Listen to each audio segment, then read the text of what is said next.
Tonight, an Adelaide Airport terminal, a COVID exposure site impacting locals flying home. And Broken Hill residents urged to surrender their guns in a permanent amnesty for New South Wales. From our 7 Spencer Golf Studios, your nightly news with Ruby Kamain begins now. Good evening. All locals who transited through the Adelaide Airport terminal, listed as an exposure site, are urged to monitor for symptoms and get a COVID test. A flight to Whyalla departed during that time frame. Our reporter Mark Zeta has the details. There's a new warning for residents who returned from Adelaide last Friday after an airport terminal became listed as an exposure site. SA Health asking anyone who travelled through Adelaide Airport on Friday, June 25, between 5:40 p.m. and 6:30 p.m. to get tested. All travellers and visitors now considered casual contacts. A regional express airlines flight to Whyalla departing within that time frame. Health officials are asking any travellers and visitors to self-isolate until returning a negative result. They must get retested 5 and 13 days after their initial test result. While visiting the city earlier this week, the health minister urged residents to get vaccinated. Now is the time to be vaccinated. It's really important to be vaccinated. It's our doorway out of the pandemic. Here at Whyalla, for example, there are more than 100 appointments available during the next week. The warning coming as state government officials try to prevent an outbreak from positive cases who return to South Australia. Of most concern, a cluster from a Northern Territory mine, with returning miners travelling back to Adelaide. 5 people in Adelaide tested positive earlier this week and 2 new cases were reported today. New restrictions have been put in place as a preventative measure, reminding people we're not out of the woods yet. Meanwhile, the introduction of border restrictions by the South Australian government this week has put a dent in the tourism industry. Operators in Port Lincoln counting the cost of cancellations from interstate travellers. The tourism industry just getting back on its feet. Local operators now dealt a major blow. Pretty frustrated, to be fair. It's this is happening a lot and far too often, just when we get some momentum going forward again. New border restrictions causing a number of cancellations. We had a number of people travelling from interstate to see family and friends or just come and visit the region, so we had quite a lot of cancellations that came through within that sort of first 48 hours. For David Dowdle, the majority of bookings were from interstate. You know, our cancellations at the minute are Queenslanders, New South Welshmen, Victorians and Western Australians as well. The cancellations coming at a major cost for businesses. We're up around the 52,000 of the last couple for the week. So, you know, that's money we probably won't see again. Owners furious they can't get straight answers. That's what makes it incredibly frustrating as well. You know, we actually aren't getting any answers from the government of, you know, what we can do going forward either. For many South Australian families, travel plans over the school holidays have been ruined. Tourism operators urging holiday makers to travel locally. Worth the drive to come across to the Eyre Peninsula and have a good look around, and winter's actually a great time to check out the wildlife and the whales and the scenery. Dylan Smith, 7 Spencer Golf News. A worker at an oxygen plant at the Whyalla Steelworks has died overnight. Paramedics were called to the site following reports of a person suffering a cardiac arrest. In a statement, BOC, which operates the plant, says it's profoundly saddened by the loss of the employee, giving sympathies to their family and friends. A GFG spokesperson says the medical incident was not work-related. SafeWork SA has been notified. New South Wales Police Force and Crime Stoppers are calling for residents to register or surrender illegal firearms and ammunition without being penalised for possession. It comes as part of the first ever permanent national amnesty, which coincides with the launch of GunSafe, a new online portal for managing firearms in New South Wales. Community safety is at the forefront, with the platform replacing manual licence applications with real-time information and verification. The portal will be linked to the acquisition of firearms in New South Wales and disposal of firearms locally and interstate. A man was caught allegedly drink driving following a crash at Warner Town last night. At around 7 p.m, police were called to a 2-car collision on the Augusta Highway. No serious injuries were reported. Both drivers were submitted to a breath test. A 26-year-old man allegedly returning a positive blood alcohol reading of 0.105. He was reported for drink driving and driving without due care. The Raynella man also lost his licence and will appear in court at a later date. Police are investigating another apparent goat theft in the Far West, the second one this week. Police receiving reports a fence had been cut and 40 to 60 goats stolen at Menindee. They believe the incident occurred sometime between June 20th and 29th at the property on Wilcannia, Menindee Road. Anyone with information is urged to contact Menindee Police Station or Crime Stoppers. Still to come tonight, motorists urged to take care out on the roads during school holidays. And changes made to the design of the Port Lincoln foreshore redevelopment.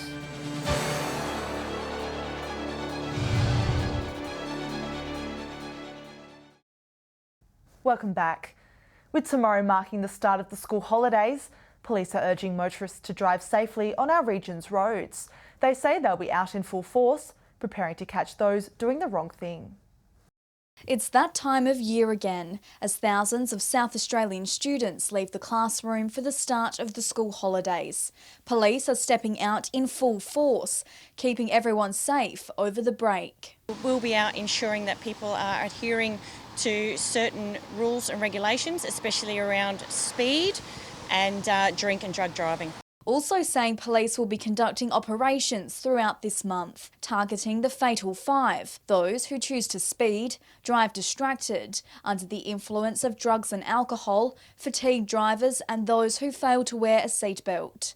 York Mid-North Police concerned after detecting 3 drink drivers with high readings on our roads in a 48-hour period. Showing that people still have a blatant disregard for other road users and themselves, and that is why we will be out in force ensuring that we have a high presence on the road. With the state's border closed and COVID restrictions in place, SAPOL is expecting more traffic on our roads, reminding all road users to be responsible. Everyone just needs to take care when they're on the road. They don't need to be in a hurry. They will get to their destination safely because road safety is everyone's responsibility. Katrina Musson, 7 Spencer Golf News. Broken Hill locals have raised concerns over the removal of a school zone. Councillor Christine Adams, who lives nearby, says she's concerned the removal of a zone outside Happy Day Preschool on Caroline Street could have fatal consequences. Council hearing the zone didn't comply with Transport New South Wales regulations due to its location at a kindergarten rather than a school. It voted unanimously to write to the department and request the immediate installation of blister speed bumps. New commercial fishing quotas have been introduced in the Spencer Gulf, limiting the amount of marine scalefish allowed to be caught. Industry groups are supportive of the move, saying their livelihoods depend on sustainability. Making commercial fishing in the Spencer Gulf more sustainable. New quotas introduced as of yesterday for priority scalefish species aimed at strengthening the financial and ecological future of the industry. A former Whyalla commercial fisherman saying the changes will benefit the local fishing industry. The measures that have been introduced, I think, are timely. I think that change is not welcome in a lot of areas, but we need to look after the stocks as we move through time. In addition, 4 fishing zones have been introduced, including the West Coast and Spencer Gulf. The Marine Fishers Association supporting the move, saying it's a long time coming. It's a major reform. Any major policy reform like this, there's been a few hiccups along the way, and I fully expect there will continue to be for some time.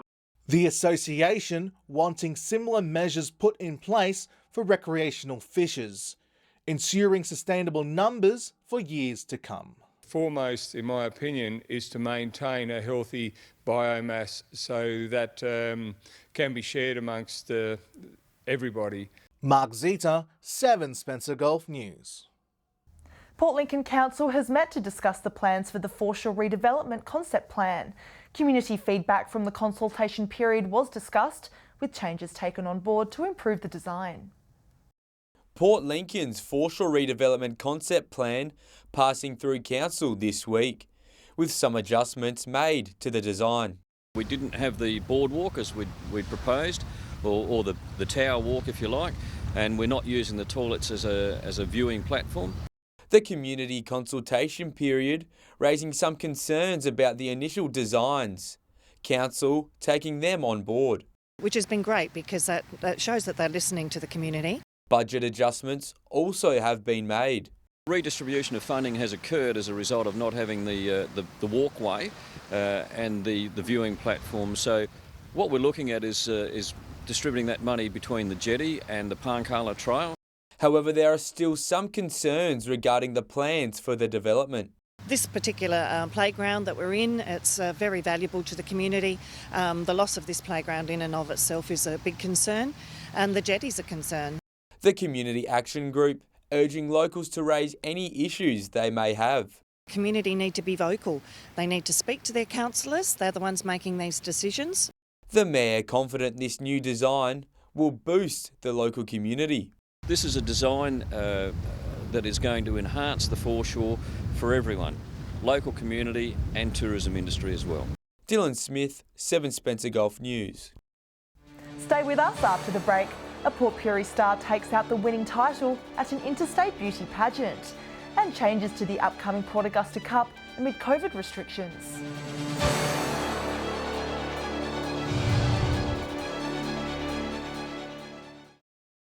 Hello again. Port Augusta's Seaview Christian College is inspiring the next generation of stargazers and even space travellers. The Starry Nights program, teaching the fundamentals of astronomy. For these students, the sky is not the limit. Taking part in a new program devised by Michael McKinley, the Seaview pupils are learning the science of astronomy. An opportunity to look at the stars and the planets in a real way by having telescopes available. And the kids are simply running from one telescope to the other to see what's happening. And you get a lot of wows. The Starry Nights program giving students access to a variety of refracting and Newtonian telescopes. It's really good to have kids have access to that. You never know what's going to happen in the future, how they might feel about astronomy and space travel because of this early exposure to it. Aligning with the Australian curriculum's requirements, the hands-on experience highlighting the differences between each planet in our solar system. Michael McKinley saying kids who otherwise would have never seen the planets are being given the opportunity to fall in love with astronomy as he did. Exciting, and I'm glad that we can see the planets in real life instead of just on pictures. It would be exciting and we would learn more about the planets and see them for like real life. Mr. McKinley says now is the perfect time for the Starry Nights program, as we have just passed the winter solstice, meaning more time for stargazing. Edwin McCarroll, 7 Spencer Golf News. A Port Pirie woman has taken out the title at a popular Queensland pageant, securing her second win this year. The local says she's still processing her achievements, with her sights set on reaching her childhood dream in New York next year. From a 1950s pageant queen to the runway. 2021 has been a big year for Victoria. After months of preparation, her most recent achievement seeing her take home the title at the Miss Cooley Rocks On pageant in Queensland. I cried. I was actually really happy. All the girls did amazing. It was really hard to tell. They're all beautiful up on stage, and yeah, just over the moon. I couldn't stop smiling for days and still am. Also winning the national title for Walk the Runway in January, giving her the opportunity to walk at New York Fashion Week next year. Yeah, that was a dream ever since I was little, to actually walk the runway in New York, and I finally made my dream come true. Port Pirie Mayor Leon Stevens says it's important to recognise people like Victoria in the community for achieving their goals. She's achieving big things, very young. Imagine what she's going to do into the future. She's now preparing for her own pageant later this year, helping to raise money for a special cause. I've actually started my own beauty pageants as well. So I had my first one in March. It's called Vegas Beauty Pageants. And I will be doing another one by the end of the year as well. And it raises money for brain cancer research. Katrina Mussend, 7 Spencer Golf News. The Port Augusta Cup is set to return this year, with all the thrills and excitement of previous years. The racing club enacting a COVID-safe plan to ensure the event can still go ahead. It's off to the races this weekend, with the region celebrating the 140th Port Augusta Cup. We are really excited to be holding the 2021 City of Port Augusta Cup at the Port Augusta Racecourse this Sunday. We're at full capacity for our day under the COVID-safe measures with our COVID management plan, which is really exciting to offer the region and our community. After its cancellation last year, the Day of Thoroughbred Racing set for a comeback with fashions on the field and live music from the hooligans. Returning as a COVID-safe event, following new regulations enforcing sitting while drinking, capacity limiting rooms, and encouraging patrons to use FPOS facilities over cash. There are many COVID-safe protocols in place. So the first thing is, please do not attend if you're unwell. Before you enter the course, everybody will QR code in. Tickets are available online via Moshtix. Dual Melbourne Cup winner John Letts attending the races as part of the first leg of the Lexus Melbourne Cup Tour. The jockey bringing a piece of racing history with him in the form of the 1950s Melbourne Cup won by Comic Court. With us, this is our main goal. Take it out, it's the People's Cup, and that's what we call it, the People's Cup. The Lexus Melbourne Cup Tour will allow the community to celebrate their favourite racing moments whilst also raising funds for charities and local initiatives. This year we have effectively no limitations, so we'll be able to go to our full numbers of 2,500 people if we can get them. Edwin McCarroll, 7 Spencer Golf News. The Department of Environment and Water is urging South Australians to get out and explore the Eyre Peninsula. The National Parks and Wildlife Service celebrating Eyre Peninsula and Far West National Areas as their top parks of the month. It comes after many tourism operators were dealt a major blow after South Australia's borders closed. Winter is the peak time for the annual migration of the southern right whale, with the Eyre Peninsula the perfect vantage point. Stay with us after the break. Our footy experts will share their tips for weekend games. And we'll have the weekend weather details with Alex Sykes.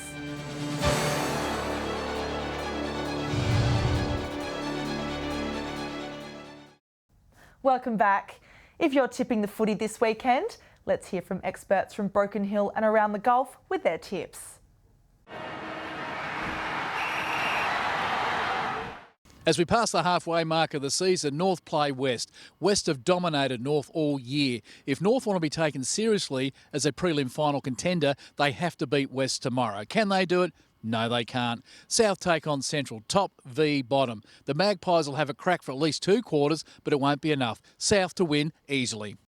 Hello and welcome to round 10 of SGL football. This round starts with the Lions making the trip to take on Central at Central Oval. Central's had a good win over Solly's last week, inflicting their first defeat of the season, and are looking pretty good. I'm going to tip Centrals. Over at Chinnery Park, we got West taking on Port. West had a good start of the season, but have just fallen away a bit in the last couple of weeks. They'll be looking to bounce back and a big win against Port this weekend. Here at Pirrie, we got Solly's taking on South. Solly's suffered their first loss of the season last week and will be looking to bounce back against their nemesis South. South, after a terrible start of the season, have started to get things going and are starting to look dangerous. I'm going to tip Solly's in a close one. Round 11 of Whyalla football gets underway this weekend. First up at Bennett Oval, it's Rapina versus North Whyalla. Both teams coming off a loss last week, but I think it'll be the Magpies who will bounce back the better and have a win. Saturday's game at Memorial Oval, South Whyalla versus Roona Bay. South just simply can't kick enough goals this year, and I think the Bays are going to have a comfortable win. And finally on Sunday, probably the match of the round, first versus fourth, West Whyalla versus Central Whyalla. Centrals have beaten West this season but have been a bit inconsistent lately and will stick with the top team West to have a win. Just a reminder though, spectators will be required to wear face masks if attending local footy in Broken Hill tomorrow. The current health order mandating the wearing of masks at organised outdoor events. AFL New South Wales and ACT says players should also wear masks when they arrive at the ground and take them off before warm-up. The advice also says team songs should only be sung outdoors. Time now to take a look at what's happening in the weather this weekend and into next week. Here's Alex Sykes. Thanks, Ruby, and good evening, everyone. Showers across most of the region today. From 3 p.m, Port Augusta reached 15.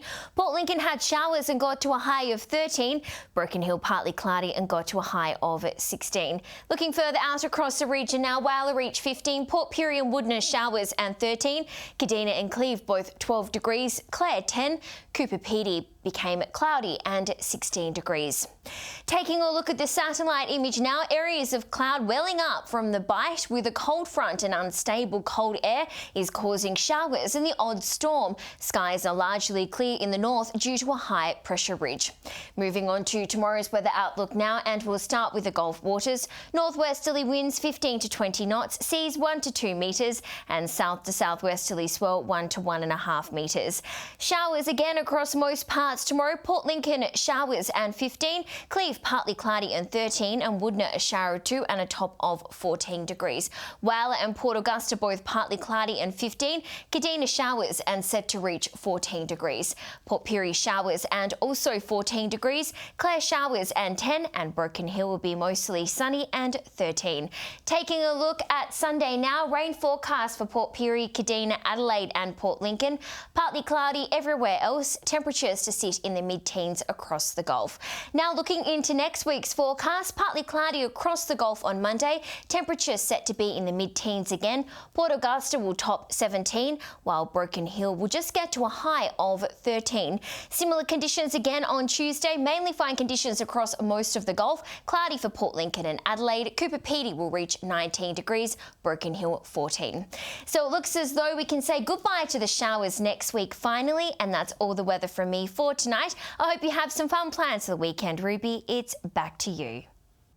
Lovely, thanks for that, Alex. And that's the local news this Friday evening. Thanks for joining us. I'll have updates later. Until then, enjoy your evening, and myself and the team will see you on Monday with more local news. Good night.